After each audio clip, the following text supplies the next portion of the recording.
Magandang umaga, ngayon po ay araw ng Sabado, March 2, 2024. Narito po muli ang update sa lagay ng panahon.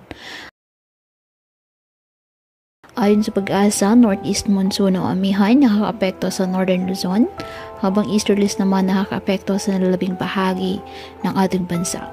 Sa kasalukuyan, wala pong bagyo o low pressure area na namamataan sa loob ng ating Philippine Area of Responsibility na maaaring makaapekto sa ating bansa. Ngayong araw, ang Cagayan Valley asahan na maulap na halangitan na may mahihinang pag-ulan dahil po sa northeast monsoon. Ang Ilocos Region, Cordillera Administrative Region at Aurora, bagyang maulap hanggang sa maulap na halangitan with isolated light rains dahil pa rin po sa amihan.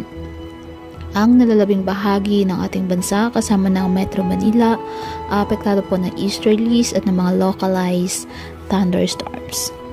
Kaya patuloy po natin na pag-iingat pa din ang ating mga kababayan sa pantapan po ng mga pagbaha at pagguho ng lupa at ugalin po na magdala palagi ng payong o kahit anong panangga sa ulan o di kaya na may sa init ng araw kapag lalabas ng ating mga tahanan. At yan po muna ang update sa lagay ng panahon ngayong araw. Muli, patuloy po tayo na mag-ingat at palaging tandaan, God loves you. Stay safe and God bless.